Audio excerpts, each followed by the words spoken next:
All right, let's get into this. We're about to unravel a story where science, history, and a decades-old mystery all crash into each other.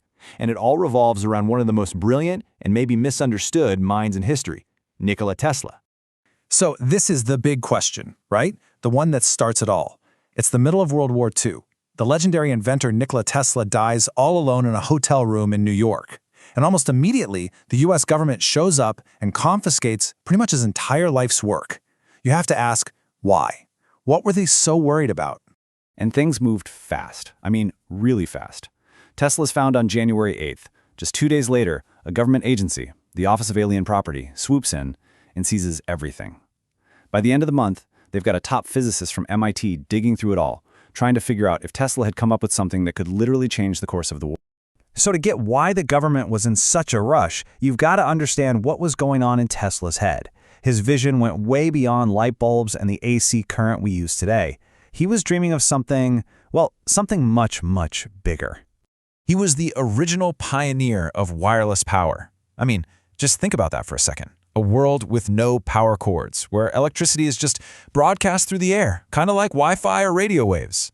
That was his dream, a global system of free, clean, wireless energy for everyone. So how did he think he could pull this off? Well, the basic idea is something called mutual induction, and it's actually pretty elegant. When you run a current through one coil, it creates this invisible magnetic field. Now, if you bring a second coil nearby that's tuned to the exact same frequency, kind of like tuning a radio to a specific station, that magnetic field will create a current in the second coil. Boom! Power is literally jumping through the air. Okay, so here's the play-by-play. You start with something that creates a high-frequency signal. That gets amplified and zapped over to a transmitting coil, which sends the energy out. Then, a receiving coil, tuned to just the right frequency, picks up that energy and uses it to power, well, anything. A light bulb, a motor, you name it. The idea is simple, but the potential was absolutely revolutionary.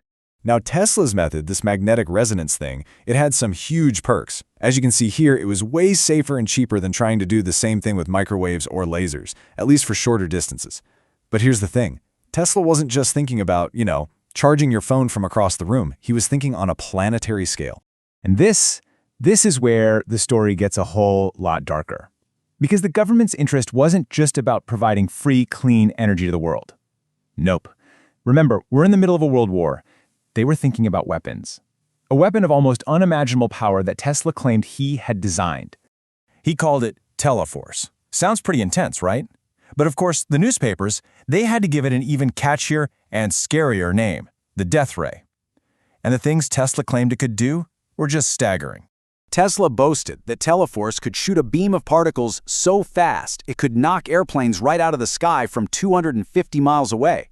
He even said it was based on totally new physics that no one else had even thought of. Now, if you're a government fighting a war, the mere possibility that this could be real, well, you can't ignore it.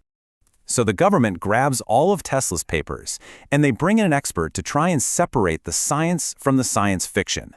They had to know, was this death ray a real threat, or just the ramblings of an old inventor? The guy they called in was Dr. John G. Trump. He was a big-shot engineer from MIT, an expert in exactly the kind of high-voltage physics Tesla worked on. And yes, as a little bit of modern trivia, that last name might sound familiar. He was the uncle of the 45th president, Donald J. Trump. His job was to go through everything and give a final verdict. And here is that verdict. Dr. Trump's official report was a complete and total shutdown. He concluded that Tesla's later ideas were purely, quote, speculative, philosophical, and promotional, with no workable principles behind them. So, case closed. The death ray was a fantasy, right? Well, maybe not. Because this is exactly where the official story stops and the wild conspiracies begin. Despite what Dr. Trump's report said, there are some details here that they just don't add up. Let's start with a number, 80. According to several accounts, that's how many trunks were filled with Tesla's entire life's work.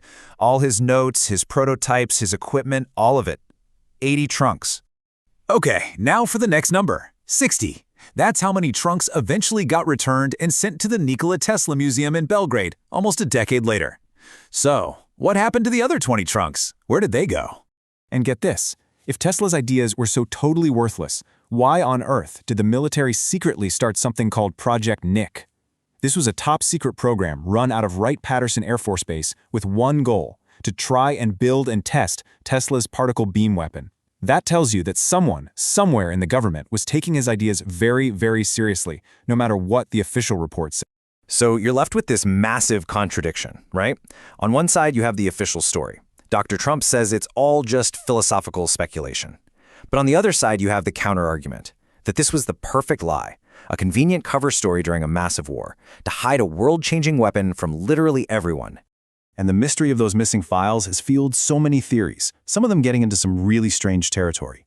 One of the most famous you'll see online is the 369 theory. Tesla was famously obsessed with these numbers. He said they held the key to the universe. Now, mathematicians can explain the patterns he was seeing, but for a lot of his followers, it's just more proof that Tesla was operating on a whole different level of understanding. So after all the conspiracies, the secret projects, the missing files, what are we supposed to make of it all? What is Nikola Tesla's true legacy? It really feels like there are two Teslas.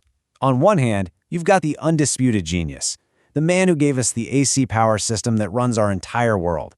The Tesla coil, the AC motor, radio, remote control, the list goes on. But then you have the enigma, the visionary talking about free wireless energy, a supposed death ray, and government files that are still missing to this very day. And that's the question we're left with, isn't it? Was Tesla this misunderstood genius who was silenced by a government that either wanted his technology for itself or was terrified of it? Or was he a once brilliant mind who, in his last years, just faded into pure speculation? The files might still be missing, but the debate is more alive than ever.